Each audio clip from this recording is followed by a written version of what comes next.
Welcome to Arts Alive. During the last Art Harvest studio tour, we visited with Vicki Wetle, a painter, at her studio outside of Amity. Well, we are in my studio, aka the deck, which I always do in the summer because it's the most beautiful spot. Yeah. In fact, as a plein air painter, my studios have a tendency to be outside whenever possible. So, and I set up small studios wherever I go. I have a small studio in my condo in Portland. I have a small studio in Hawaii. So I do most of my work plein air and then maybe finish a bit in the studio. And you're basically a landscape painter then? A landscape, yes.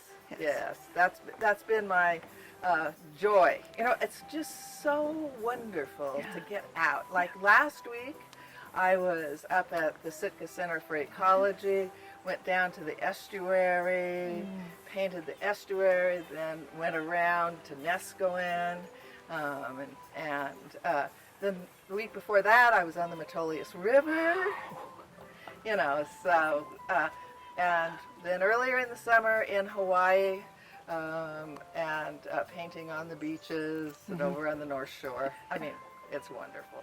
Takes you wherever. The Honolulu Museum of Art, in conjunction with the Hawaii Artist Association, is looking at Hawaii as a place with a very special sense to it. It's one of the most diverse places in the United States, and now probably in the world, with the true rainbow. And it has indigenous culture, it has new culture, it has new land, has old land. So they decided that what they would do is a year-long study with artists of every medium to look at Hawaii as a vahipani, or that's Hawaiian for sense of place, where you're grounded. And I was lucky to be included, and then I was even more lucky to be chosen for the exhibit with 30 artists from all over Hawaii, which meant all over the world. In preparation for this, we did a lot of work. We went with kumos, which are the Hawaiian village elders, to look at particular places. We explored different mediums. I ended up doing with a watercolor, but I had explored in pastel and in other mediums just to wash and all kinds of things. But I was assigned Waikiki. I guess it's the gray hair and blue eyes. Who knows? But one of my special places in Waikiki is the Royal Hawaiian. That's where my sisters were married. That's where my father came in 1942 and met my mother. So this was all quite exciting. And so my painting was looking out of the Royal Hawaiian to my other favorite Hawaiian landmark, the Diamond Head, or Ahe, as we call it in Hawaiian. So that was really fun. Yeah. And I got to, it was a fabulous experience all around.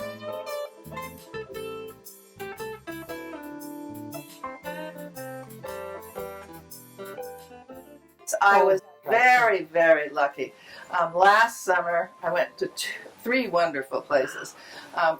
The Monet's garden has a residency every summer. They take 8 students 4 times in the summer.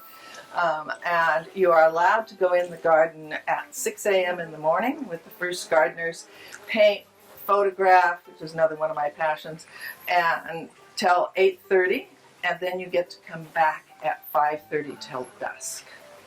It is the most overwhelming experience I have ever had. And I will never look at a water lily or a flower or a bridge. But the thing that struck me was that the dahlias that I have growing in my garden are growing in Monet's garden.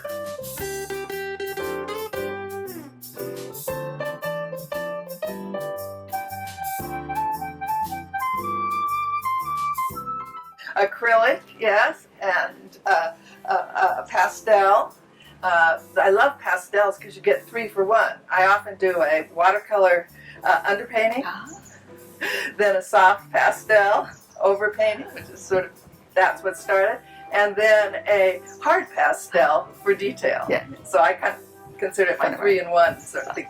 Very good for outdoors because then the dust has no problem. Yeah, I imagine otherwise it's kind of toxic and stuff. Yeah. But you cannot do it in the rain. And so watercolor is my medium for rainy days.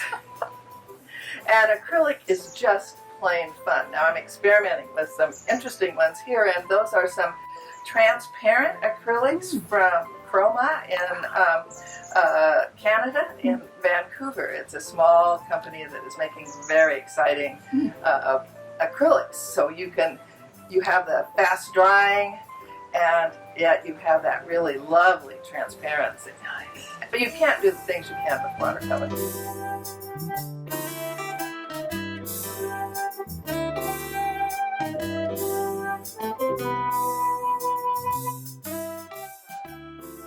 Started my creative art, not talking about anatomical art, with glass. And so worked at the Chemeketa Glass Studio for many years as both an assistant and a participant. And then when I retired, I decided that wasn't very horrible. True.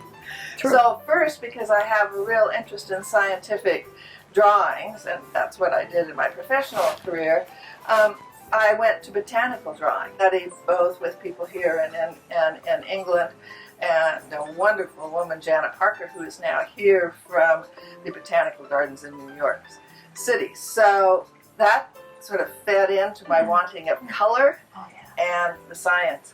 But rapidly, that expanded, and I met Satoko Majuro, who is a watercolor artist, and she sort of helped me with that transition, and then I fell in love with watercolors.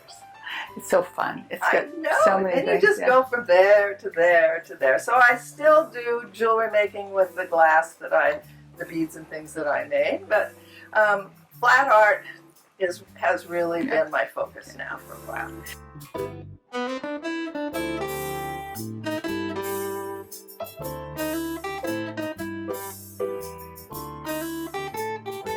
I have been going to the tour for years, and now to be on it is so exciting. So, well, weather permitting, they will see this studio. And inside I will have works both of glass and flat art for people. And, you know, I think that this is just sort of inspirational. So they'll see a lot of what I have done and my progression. So that's what I like people to see, because, you know, people don't think they can do art. True. But when you see somebody that has gone from the stick figure to where you are today, and you know that it's possible, you know, and I think that's a really exciting thing. So in conjunction with the tour, I will be doing some work with the schools in Amity. They will be coming out here, 8th, 9th, and 10th graders, and we will be doing some painting.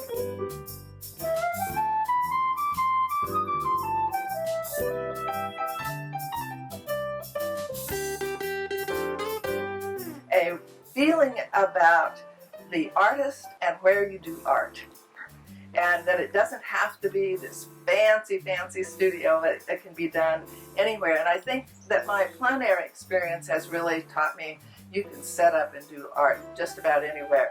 I have to say that some of my more fun paintings are in various bars in Portland. Because you sit there and doodle, and then the bartender goes, "Oh my God, did I make that beautiful drink?" I go, "Yes, here." So, you know, it's a very interactive thing. I think that's a lot of fun. That's so good. I am excited for people to have that same feeling about intimacy with art and an artist. I taught at Chemacabee Community College in the health services and health management area for 35 years. And I taught anatomy and physiology, medical terminology, and then really exciting things like medical bioethics and things, which was my actual degree. But in community colleges, you get to teach a lot of things. I had a nursing degree. I obviously knew about medical terminology, right? Well, so I ended up writing several books about that and doing a TV class and to do all of that, it's very visual, so I learned to scientific drawing in order to be able to. But I will have to say that I really like just getting up on the board, dashing out a humerus or a brain or an eyeball, So, and that's true. So some of what you did then was learn in the scientific drawing, was learn how to, like, eye-hand coordination, the stuff you use as painting. Yes. Oh, yes. I think that was a really big part of it. And then when you are doing it backwards so that your students can see it, that's another thing. And I think because of my teaching experience, and then that translated to doing paintings for the books. But when I retired, I said, I don't think medical anymore.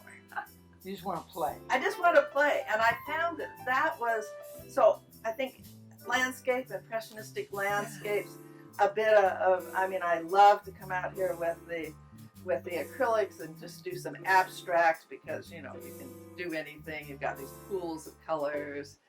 And some of my mentors in painting, especially in landscape paintings, were early on were people like Emily Carr, who went places, stayed places, and learned about them. That's one of the things that I was doing in Hawaii.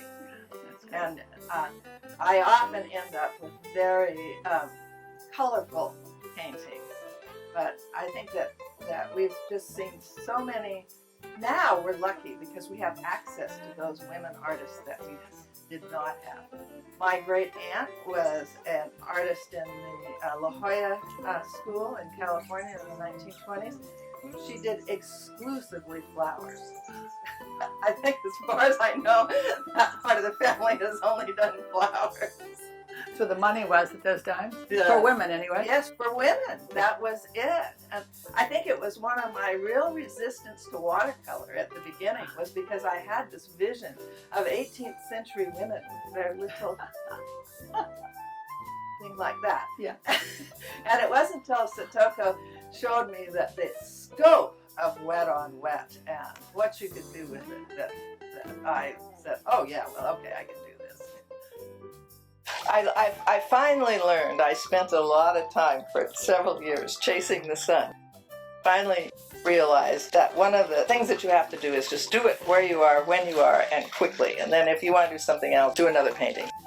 We hope you enjoyed Arts Alive, sponsored by the Arts Alliance of Yamhill County, produced by Meadow Lake Studios. Thanks for watching.